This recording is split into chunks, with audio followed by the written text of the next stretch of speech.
Cameron, exciting news this week. I got my hands on a Blackmagic Pocket Cinema 4K camera. It's very nice, very shiny. For my job, we're doing some camera upgrades, moving to some live stream stuff. But my goodness, does it feel just so different to hold a camera that's designed around cinema first? 100%. It's very you could tell when like they put in video as an afterthought versus when they like designed a lot of the camera around video. It's a huge upgrade. Well, it's night and day, and it really is like it basically doesn't hold your hand. It's like you got to learn how to do video or you're done for. Pulling focus, there's no stabilization. The camera is like there's barely any hand holding, and I'm sitting here like, oh, I thought I could do video. I guess not, I was like, shoot. Yeah. So, well, I remember back in the DSLR days when people were kind of gunning with a Canon 5D Mark III. That was the first like major, good quality digital video camera that people could get a hold of in like 2009, 2010, I think. And then the video stuff started to come to their lower end DSLRs, like the 60D, and that's what I had for quite some time. And I was like, you had to do this thing where you literally broke the camera. It was like jailbreaking the camera, and in order to monitor audio and in order to get like waveforms and stuff. And then in 2015 when I got a GH4, I was like, oh my goodness, this is this is the best thing ever. Why do I have all of these things like at my disposal? I could just change this. Like I don't have to break my camera. Well, I just find it fascinating because I saw this video essay, and it was a guy talking about why camera operators should abandon image stabilization and autofocus. And he was basically like, from my professional experience, when I've been on set for commercial things and for like, like high end, like very close to Hollywood work, right? He was like, if I had ever said anything about, can I use my, A7S III, like a high end Sony, so I can have autofocus for this shoot? He was like, they'd fire me. He's like, they'd fire me right away, Yeah. And it kind of blew my mind because now as I'm watching these movies this week, right, I'm sitting here thinking, oh my goodness, someone's pulling focus for every single one of these shots, 100%. There's like so much work that goes into it. Now, and it's a little unfair, right? Because there's definitely in the documentary space and the sort of like run and gun space, there's totally room for like, especially Canon autofocus is so good, especially like on the C series. You got that I forgot what they call it, but it's like, you click one button and it just autofocuses automatically. Yeah, the dual and that's pixel. Super helpful. Yeah, that one. It's super helpful for documentary stuff. If you're just like running down the street, but it's also unfair because they have teams and they have so much tech that goes into these cameras where you've got your wireless focus puller who's literally got like a tablet who can see everything, and it's like you're not going to be able to hold yourself up to that standard, but it does make you think like, oh my gosh, like these guys are, especially with the movie we're talking about, like these guys are going so hard. Yeah, that's what I crazy. could not, like, watching this film this week, I could not stop thinking about how I was like, are they shooting it on some sort of handheld rig similar to what I've been working with all week, it was blowing my mind. The camera does have like a one spot focus pull, so you can click it and it'll like really quickly find where it's supposed to be, which is a nice feature. But yeah, I've just been sort of wrestling with this concept when it comes to my own like video work, where creators, like professional creators, are like, you need to learn how to just do it yourself, like you can't, like it adds so much flavor. And I kind of want to pick your brain, Cameron, because one of the arguments that the guy in the video I was watching talked about was like pulling focus adds so much more character and art to filmmaking. You studied cinematography. Like, what can you input in that thought? Yeah, well, obviously it depends on the look that you're going for your film, but there's a very important distinction when you're trying to focus pull, right? The idea literally is to draw the audience's focus somewhere, and it's like it is forcing your eye to a certain point, which is a great tool. I mean, it's such a nice thing to be able to have. So like, this movie isn't a great example of that because everything's pretty wide. They don't really, obviously they're pulling focus, but they don't really have like snap focuses or anything like that. But in a lot of movies, you'll see like the focus is used to draw your attention towards a different part of the screen. Either with what's out of focus or what comes rapidly into focus. So it's a really, really important technique that should be in your back pocket to be like, I can use this to draw people's attention. So that's my thought on it. Well, yeah, it's surprising we opened this podcast with an actual conversation around cinema or somewhat related. Yes, welcome to Cinema Spectator. And I don't know why I'm taking off the show. It's because it's too early. You're taking the reins. Cameron, we're not supposed to be recording at 9 o'clock. My voice probably sounds different to people this week. They think I'm probably under the weather or something. Yeah, I know. Mine too. When you first wake up, this is something that I learned in choir class in high school. When you first wake up, your voice is like significantly lower than the rest of the day. Well, yeah, I think most guys have figured that out at this point. I guess so. Yeah. We'll see. Anyways, hello and welcome to Cinema Spectator, a show where an expert and a casual movie fan watch movies in the cinematic canon. Today, I've overthrown democracy in favor of my choice because we are watching Children of Men. And now I do want to explain before we get into the rest of what we're doing today. We had 2 polls go up on the Patreon, and we when we chose we didn't select like a date that the poll would end, but in our minds we had a date that the poll needed to end because we had to watch the movies to record the show.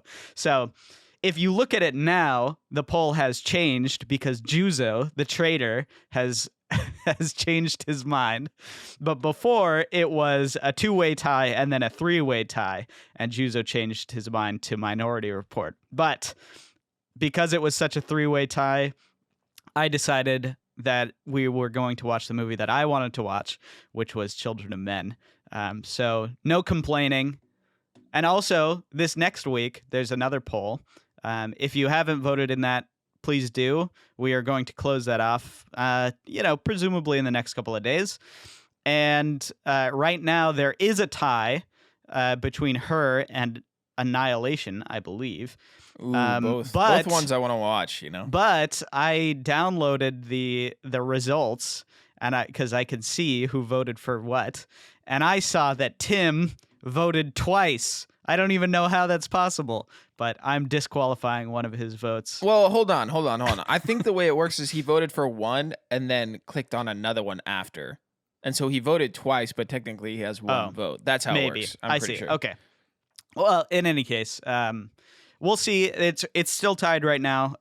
So if that evens out in the next couple of days, we'll see, or I'll just pick whichever one I want. So I love democracy.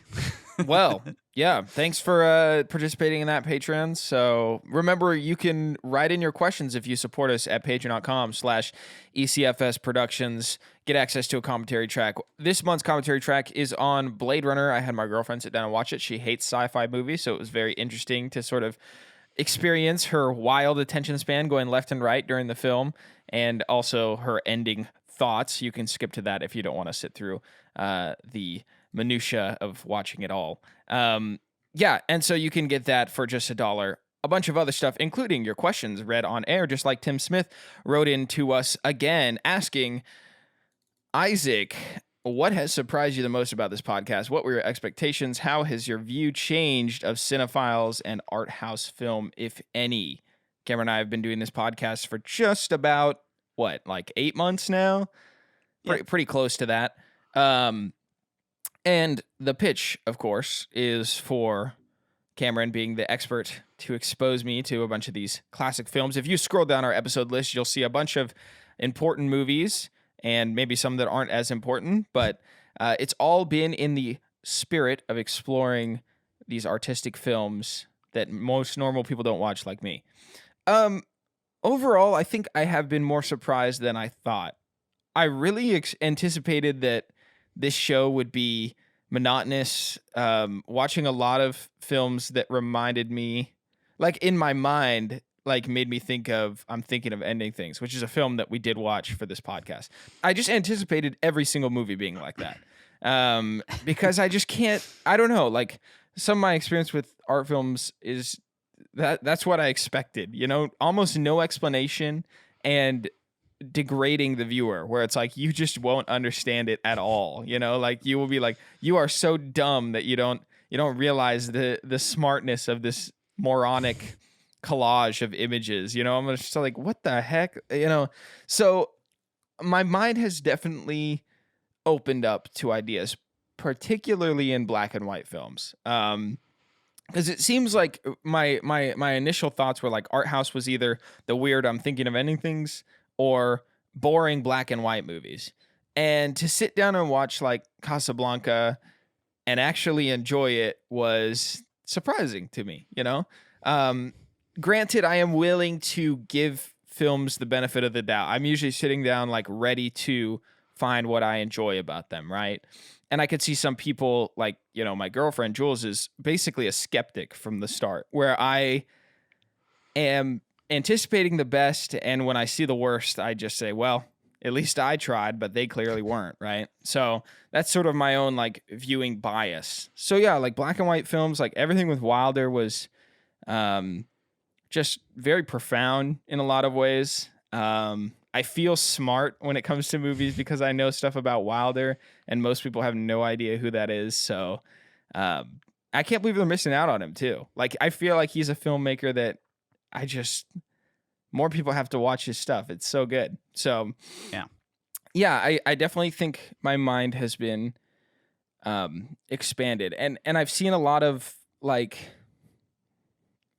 there's a lot of movies out there that want to say something important and mean something positive to the world, you know? Like that's kind of been my favorite thing, is these creators come together and say like, we're really gonna knock the ball out of the park and like stick with people. And I just feel like I miss that. Yeah, I haven't seen a lot of movies like that, you know? Like I was like, I didn't realize that it couldn't just be like some dumb entertainment medium. Like people actually want to say something, and it seems like impossible as a casual viewer to be able to find those pictures. So Cameron has sort of guided me to be able to witness some of that. That being said, I do believe most people will end up sitting through a monotonous experience more often than not.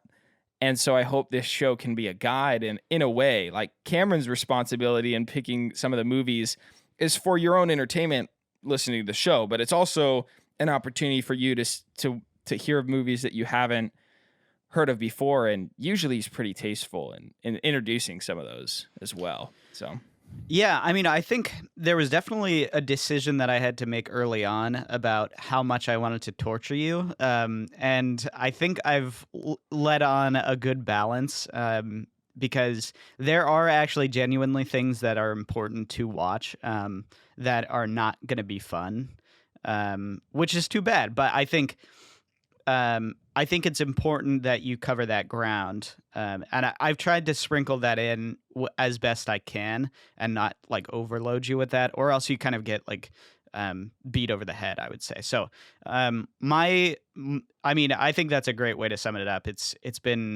been really interesting to see like where you land on some of these movies. Some things that I was just like totally not expecting too, for you to really enjoy or really like. So yeah, I mean, yeah, there's that's why I say, you know, and why I said last time, there's so much room to keep exploring, and there's so much more to see, even for me. I mean, there's so much more to see. So yeah, I also can't wait to talk about this movie too. So Yes, definitely. Well, thank you for writing in, Tim. Again, if you want to have your questions read, you can check out our Patreon. If you don't have dollars, we get it. Cameron and I definitely get it. So you can just tell friends and family, give us a rating on iTunes. Every rating helps. Share the show if you enjoy it. Cameron, it's time to get into Children of Men.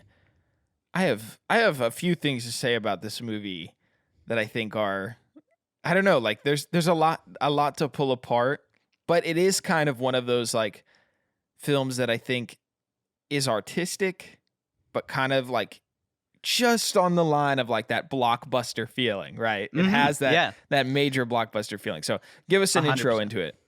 Yeah, so Children of Men, the 2006 film from Alfonso Cuarón. This is I believe, his follow-up to Prisoner of Azkaban, so the third Harry Potter movie. Oh my gosh, I just watched that. Yeah, I know. Yeah, so he made that in 2004. Before that, he made a movie called Y tu mamá también, which is it's a Spanish language film, and it follows a group of sort of schoolboys I think they're teenagers who go on a road trip in Mexico, and with an elder woman.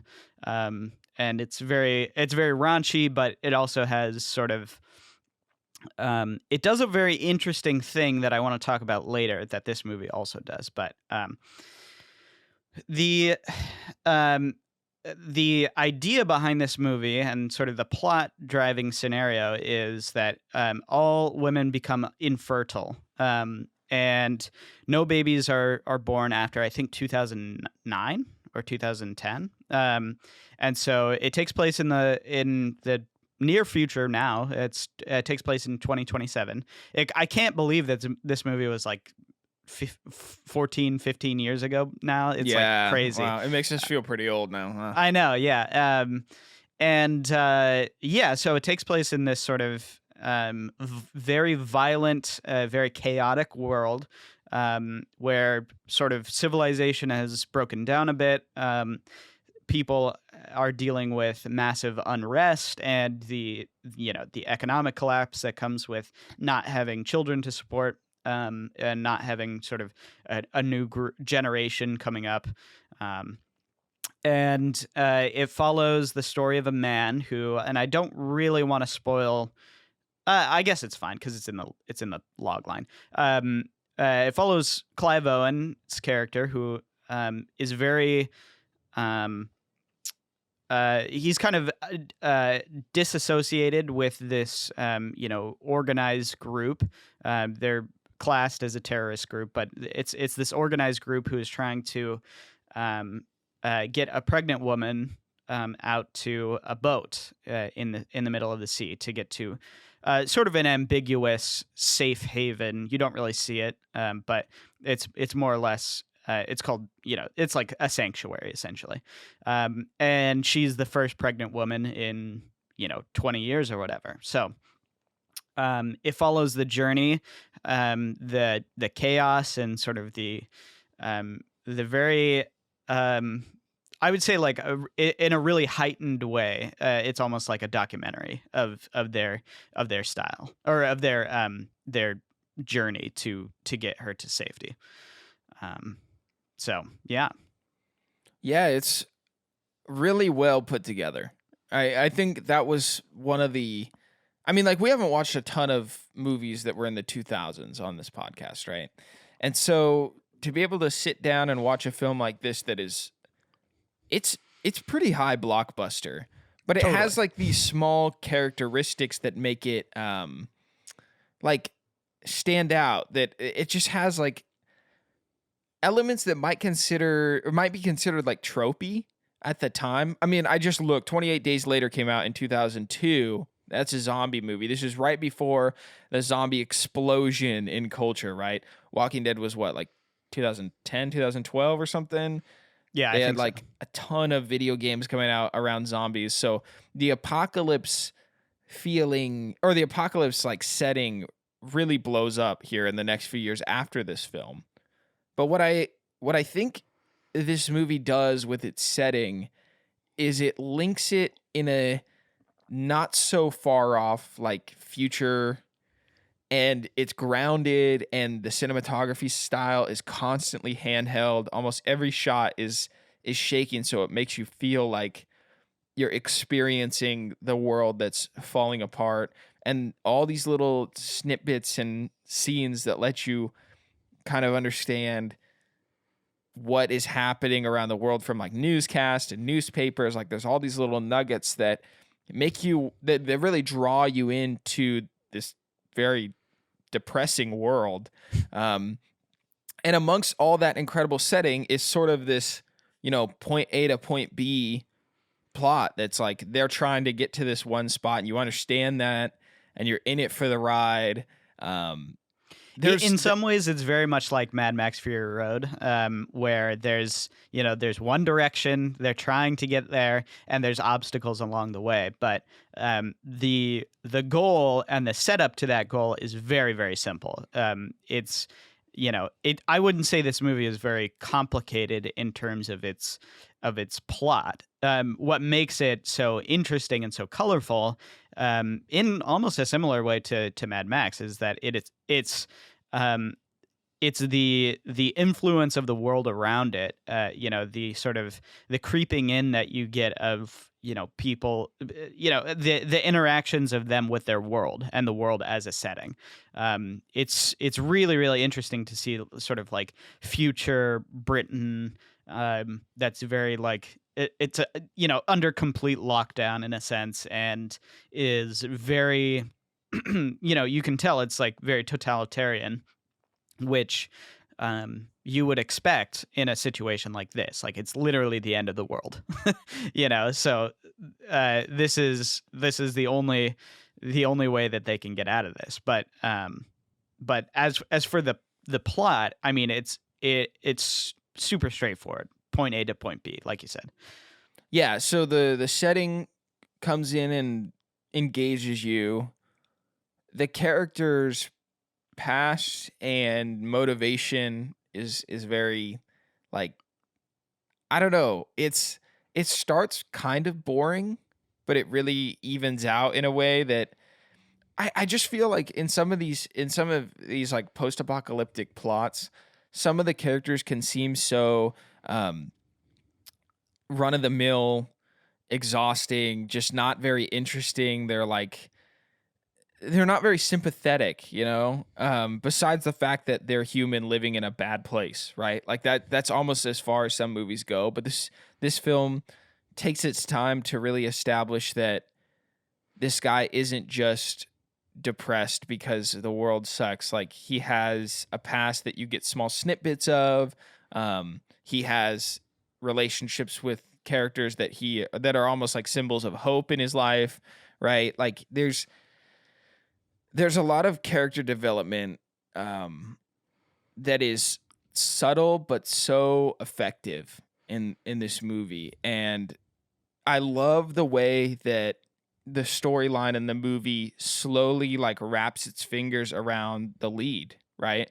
It's almost like he starts so disengaged at the beginning of the movie, and his writing is like, I don't want to be a part of anything like this, and it's quite cynical, and just I don't know, like there's just something hopeful about the way that the plot sort of says, well, it's almost like he was always meant to do this, and he really like steps up to the plate, like in his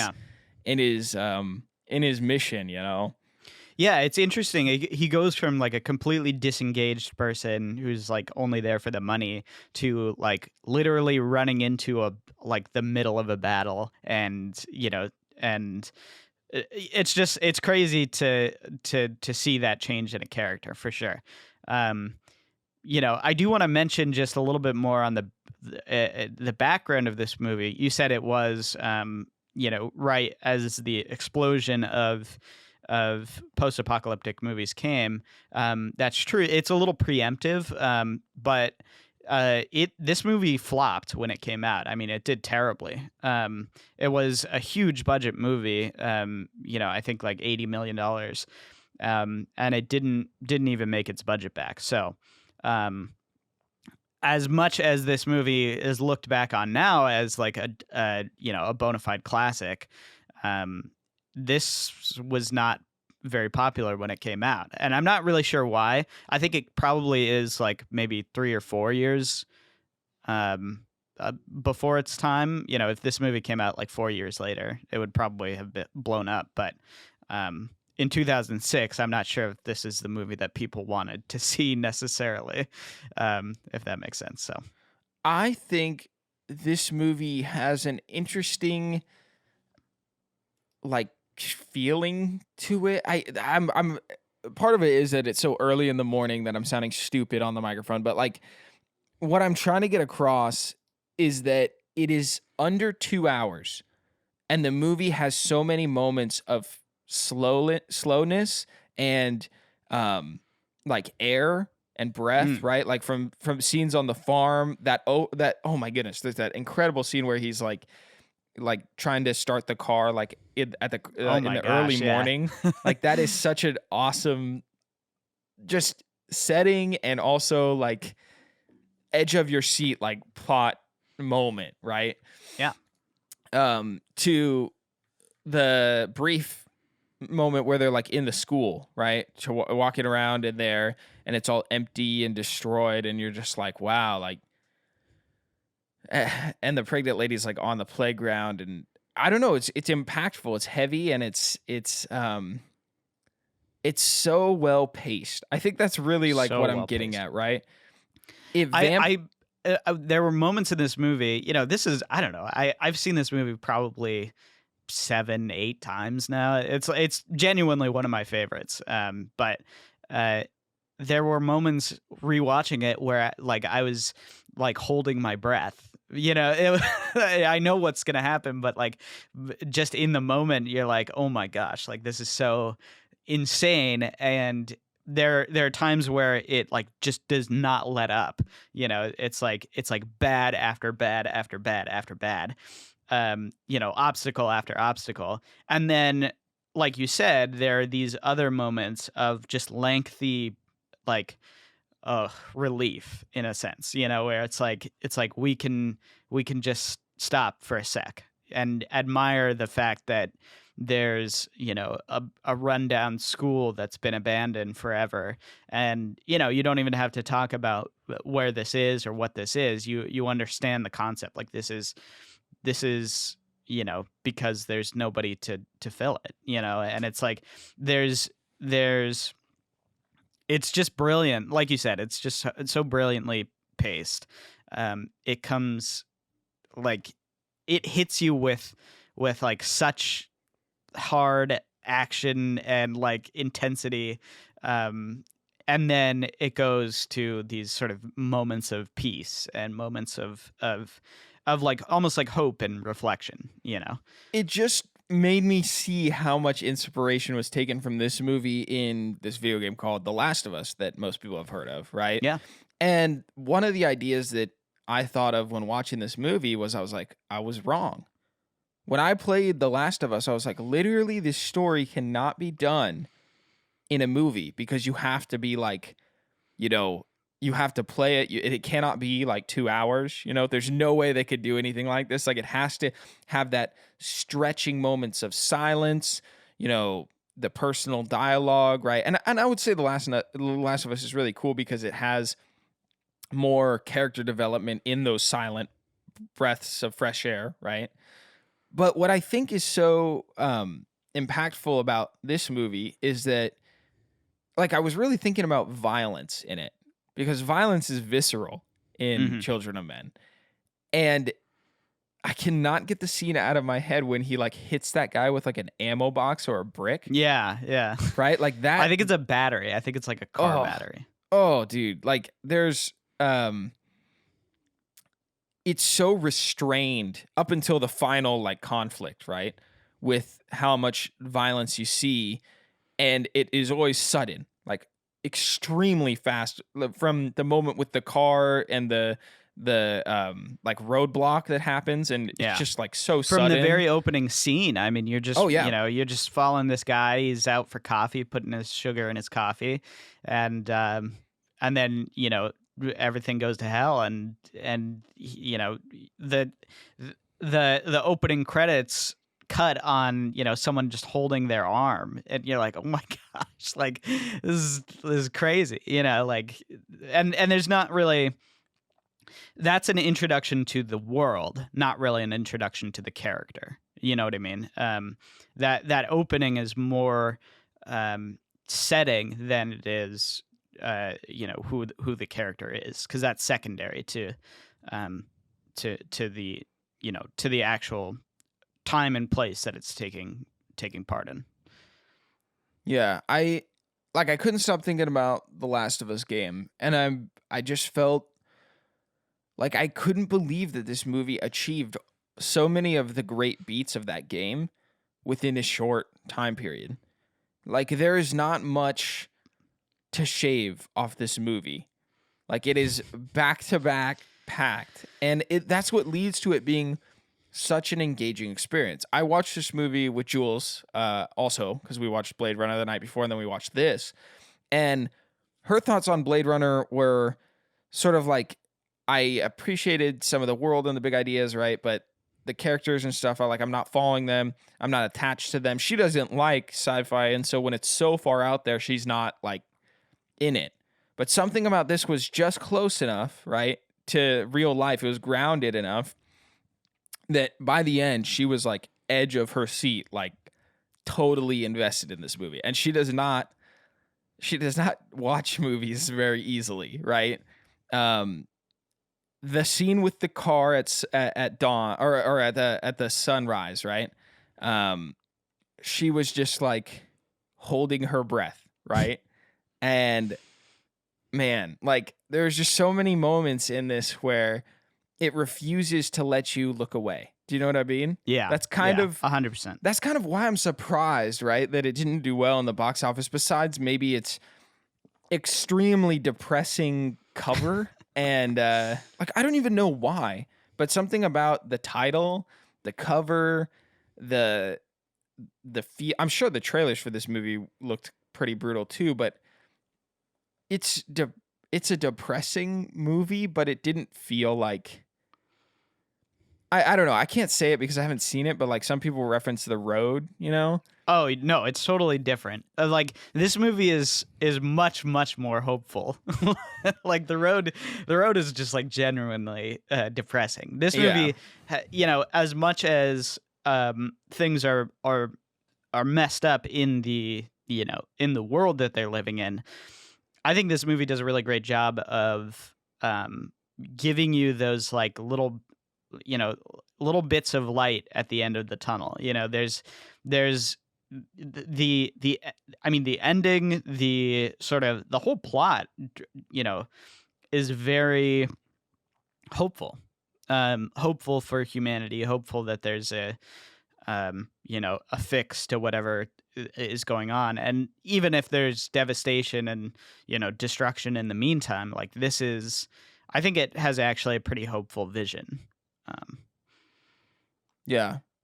I don't know, like, I mean, we can get into more of the filmmaking tactic, but I think as a plot, like, start to finish, the characters, the pacing, man, there's really no excuse to not enjoy this film when you're watching it.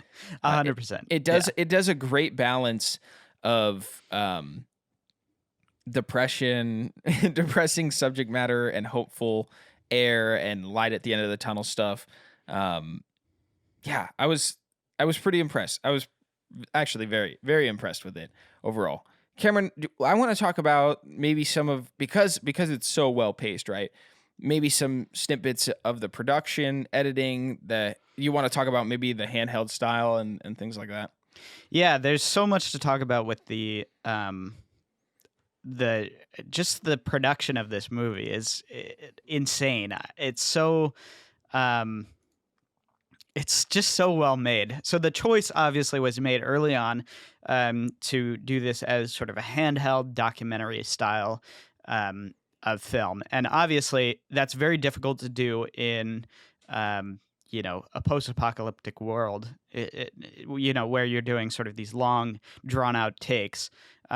because there's so much production value that goes into into the sets and the sequences and sort of every special effect has to be really planned out so well. So um, the there's there's so much to talk about. I don't know how to boil it down, but you were talking about the car scene when they're driving on the road and they're in the forest.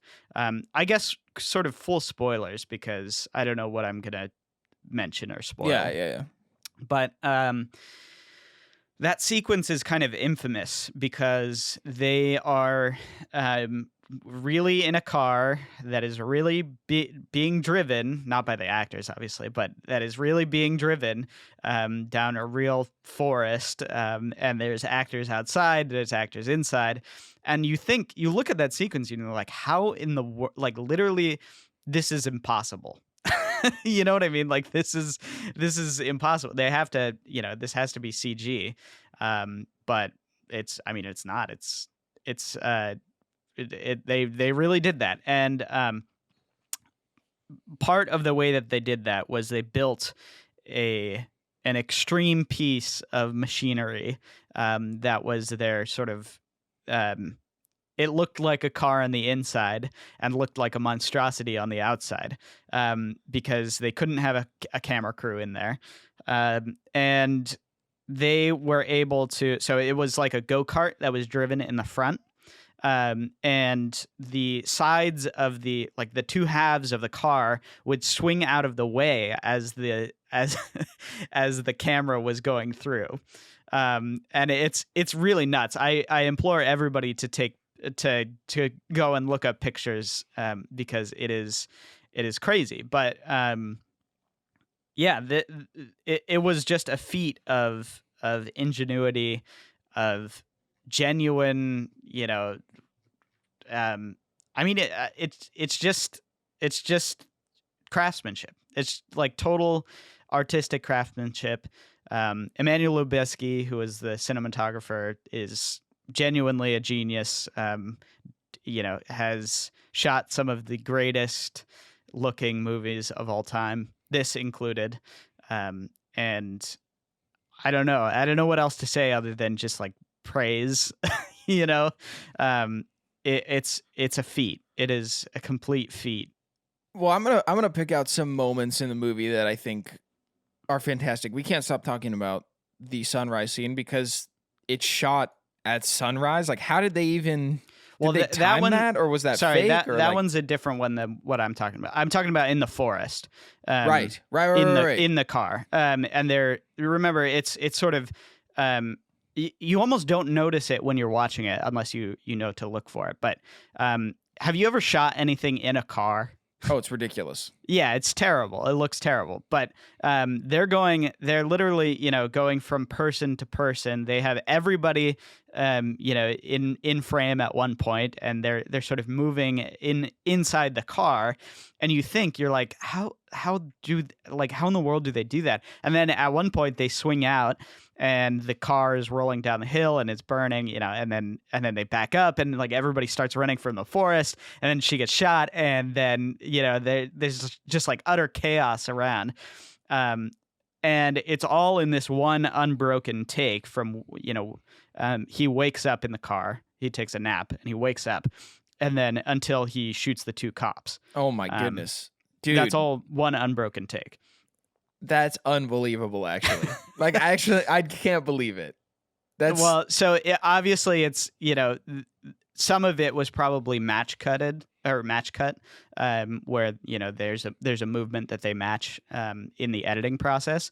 But still, like, you have to cover your tracks when you do that. Like, it's still basically doing, I think they did 12 takes of it, which is, it's just absolutely insane. Like, how in the world? And then there's another one that I don't know if you picked up on. So Cuarón is kind of famous for his long takes, and he is very much a master of them because he it's almost like they're very stylistic the way that he does them, but almost like breathless. He not the movie, but like he just does them, and it's like it seems effortless. You know what I mean? Like he just does them, and you don't even think about it. The Um, scene that I cannot stop thinking about was the like execution to the combat zone. Do you know what I'm talking about? Like um, they're sitting there. He's like, when we turn the corner, shoot them, right? And yeah, then the yeah, yeah. camera like kind of, you know, like draws in on the main character, right? So that's another like 8-minute long take where Insane. I could not it's believe it. crazy. 'Cause And he goes around and there's the tanks and they're firing, and then he runs in and then he runs up the stairs and it's still going, and then I think it ends like after he has the talk with Chiwetel Ejiofor's character. I forget his name. And he gets shot. I think that's the end of the sequence. Like, isn't that isn't that just insane? and it serves like that long take serves that scene amazingly. Like it's like you are in the combat zone with him, right? It's just like when he got up to run through the bus and there's all those extras in there and the small like blood splatter on the camera lens. I was like, I don't even know if it's CGI, but at this point I could believe it if someone actually went like, I think it is CGI. I think it is CGI. Yeah. But it's just, I was like, I don't even know how. Like, it's crazy. What a nightmare. What a nightmare. It's and you have to think about that scene. There are so many extras, like literally a bajillion extras. There's explosions going off that are real. There are there's pyro, there's special effects, there's the gunfire, which I don't know if that might not be real, but there's just like so much going on, and everything has to be timed so perfectly.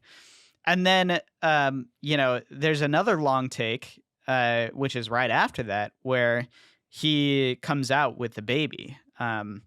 And that take, there's cuts in between those two, but that take is always really, really powerful for me. Like, I love that sequence. It is so it makes me cry every time. It's just like insane. And then they start as he passes the battle, they start fighting again, whatever. But the whole, I mean, everything in that third act is like on the edge of your seat.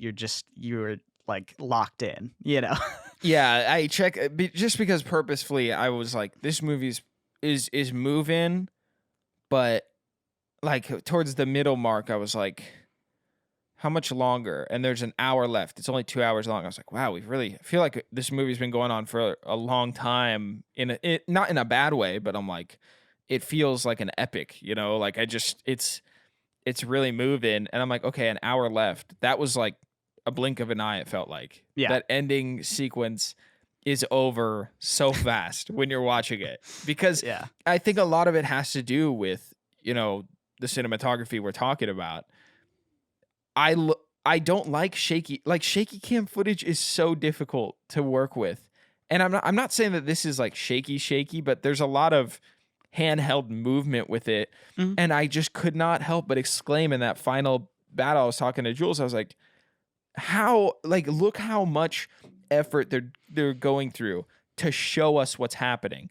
Exactly what's happening around this guy, I mean, imagine if a worse director made that sequence. It would totally be, you have the shots. It would be like two separate things almost. It would be like him running and then the battle going on, and you would intercut between sort of the battle and him running, and you would get no perspective of how close he actually is and how much he's like going into the fight. Like he is being drawn in by the story into the fight.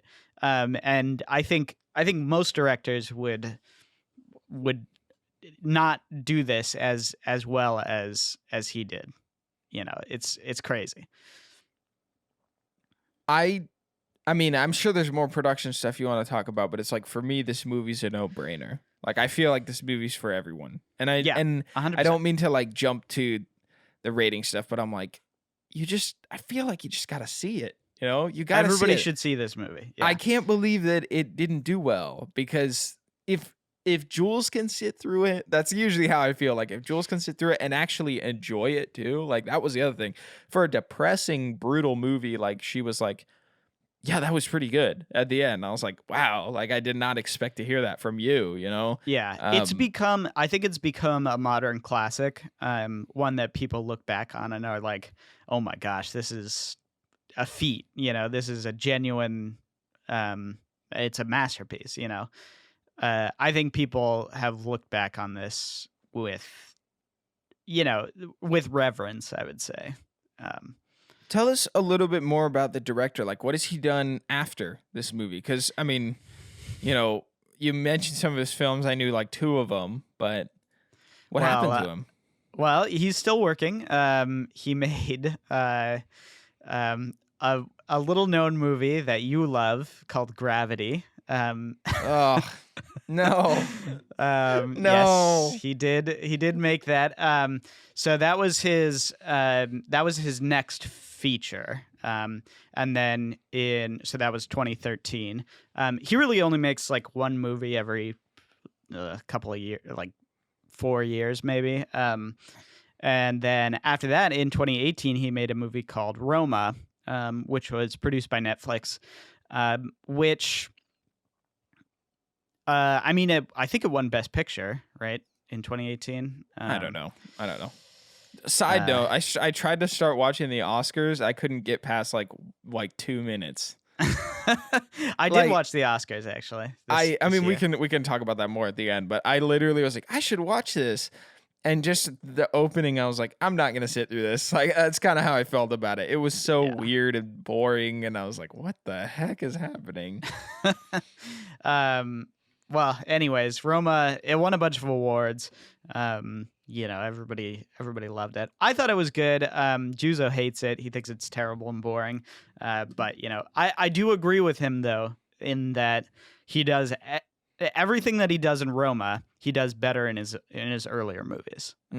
So it is what it is. But those are the next 2 movies that he made, and he's still working. I think he's got another project coming out, that's in production. But I'm not really sure what, he takes his time when making movies. So, he's clearly, I mean, this one, wow.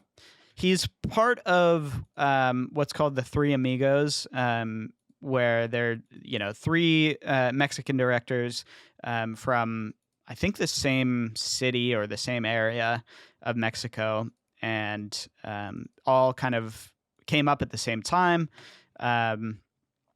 So the other 2 are Guillermo del Toro and Inarritu. I forget his first name. Hold on. Oh yeah, Alejandro Inarritu. He made Birdman. If you saw that movie, I have Isaac. seen that. Yeah, I did. And The Revenant, which won Best Picture. So they have kind of dominated I would say in the 2010s. They've kind of dominated the Oscars. They all 3 of them have won Best Picture in the 2010s. I believe the Fishman movie. I remember hearing about that and not wanting to watch it. Yeah, The Shape of Water, which is Guillermo del Toro's film. So they're sort of in, they've been adopted into the highest league of artistic Hollywood filmmakers, I would say. They obviously have made blockbusters in the past, like Guillermo del Toro made Pacific Rim, which I think is great. I like that movie. But yeah, so that and then Cuarón, he made Prisoner of Azkaban, which is that was his like first introduction into blockbuster filmmaking, I would say. That movie has such a unique feeling compared to the first two, because I mean I hadn't seen them till like literally a month or two ago. Yeah, I think we're in the middle of four, so four is terrible. I mean I had to leave, so I didn't. I'm sure I'll get back to seeing how bad it is eventually. Well, do you kind of notice some similarities between that movie and Children of Men? I think his style has been very consistent throughout his filmmaking career, and I think he brought a lot of the character and color of his filmmaking to the Harry Potter universe. I would say the opening and sort of the introduction to like those little dark rider guys that like freeze water around people. Do you know what I'm talking about? Yeah, the Dementors. Yeah. And the intro in London or wherever it is. I have no idea what's Yeah. happening in those movies. But like that had a connection. I can pull a connection to Children of Men in that. There's a really hidden long take in that movie that nobody really remembers or knows, but it's the exposition sequence where Harry is being told about Sirius Black, and he's in Three Broomsticks, I think, and he's talking with Arthur Weasley, Ron's dad, and there's he goes from, I think it goes from the stairs that they walk down the stairs and then it like goes all the way through the that space, which is like totally different from everything that is in those movies. Like that movie is just like, the two before are very straightforward, like kind of children's movies, and this is like, you can tell it's sort of an artistic director who's taken the reins. Yeah, I noticed it right away when we were watching. I was like, something's different. Like Yeah. something's very different. I don't know what it is, but I'm into it a little bit.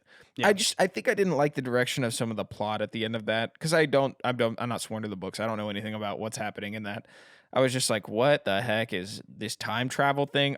My thing about those movies is that they seem to pull out new mechanics out of nowhere constantly. Yeah. And we've talked about it briefly, but yeah, no. I can see some of the connection, and that's interesting about the long take. I didn't remember that at all. So the one thing that I do want to mention before we leave, that I think is really, really important to this movie, and important to all of his work, is Cuarón has a tendency to have it's almost like a distracted eye of the camera, and I don't know how to put it necessarily, but it's basically, things are going on in the foreground, or things are going on with the plot, with the characters, and the camera just seems to drift to something that is completely unrelated, that doesn't really have anything to do with the story necessarily, but is really about world building and about making you notice things that are colorful almost to the plot. And the big one in this movie is, there's a sequence where they're being taken through the refugee camp, and it just kind of walks off. The camera just walks off, and just explores a little bit of the refugee camp, and it's really, really interesting, because this is something that he does in almost all of his movies, where there's something going on in the background that's almost more interesting to him, or more interesting to whoever the camera, whatever you want to call the sort of the eye of the camera. It's almost like they get distracted with what's going on, and they show you something else, because they're like, oh wait, there's something else going on in this world. There's something else going on in the background of this sequence. And what I find so interesting, and why I brought up Y Tu Mama Tambien earlier, is that's a movie that is almost centered around this mechanic. We might watch it in the future. I don't know. It's a little raunchy, and explicit, but I think it's worth watching because there's so much interesting filmmaking involved in that movie where what's going on is sort of this juvenile plot, and the story of these two guys kind of being machismo and trying to one up each other, and in the background, you get the sense that they are completely oblivious to the poverty and to the devastation that's around them. And they're from this like rich area, very they're well off. It's established in the movie, and the camera, at certain points will just wander off and show you something that is completely unconnected, but ties into the meaning of the movie, which is that they are so far, removed from the trials and tribulations of other people that they have this sort of there's like a sense that you get of like deep selfishness of these characters. And it's so interesting because this movie does it in almost like the exact opposite way, where it's like the main characters, are totally aware of the poverty, but there's just nothing they can do about it. And the intrigue comes in of our mind, where it's like we don't know about what's going on in this world, and we get to sort of experience firsthand something that is being opened up to our eyes. We can see the devastation. We can see the camera will look out of the bus to all of the the people who are being sort of captured and tortured and whatnot. And I think it's really impactful. That is not at all connected to the plot. Not at all connected to the characters. It's just simple world building and storytelling, visual storytelling. So one of the comments that Jules had during this film is like she just kept saying, "Oh my goodness, I'm so glad that we have it good," basically. And it was like really resonating with her, all those moments where the camera would wander off, because it's horrific, right? The like refugee center with that random scene with the bus, and he's like, "Oh, she's peeing and pooing," or something like that, right? Yeah. Like that scene is just terrifying. You don't even understand really what's happening, but everyone's just kind of trying to get through as fast as they can because who knows what else is out there, right? Yeah.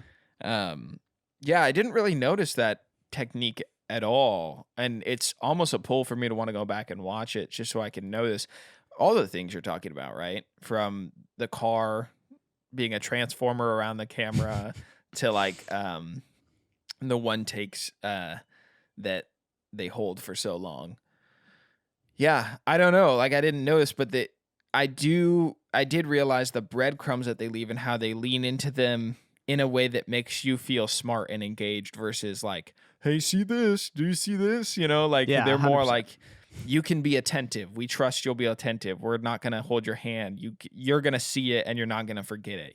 Like that's kind of the feeling that you experience when you're watching this. And it feels rewarding, like as an audience member, Yeah. to be engaged in that way. Right? It reminds me a lot of, most Chris Nolan movies where it's like he gives you many of the pieces, but you get to put it together in your head. And yeah, this movie is very similar. Yeah, just like Tenet. No.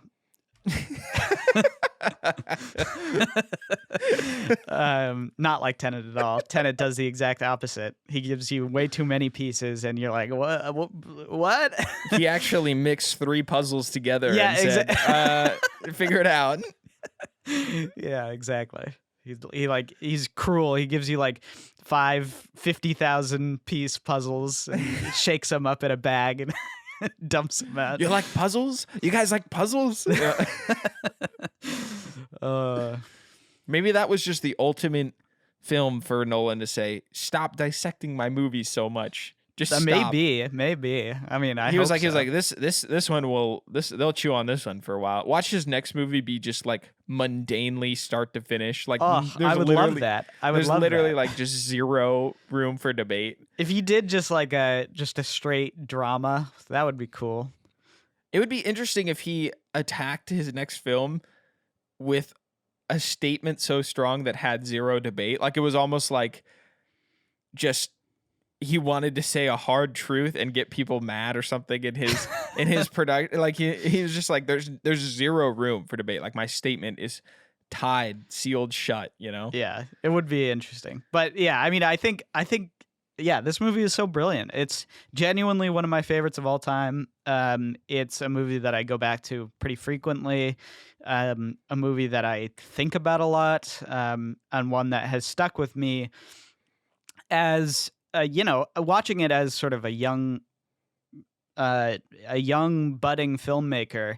It was like, it seemed impossible to me. It seemed like this movie was couldn't possibly exist, and it's stuck with me. I mean, it's been a movie that has imprinted itself in my my filmmaking, my appreciation of film.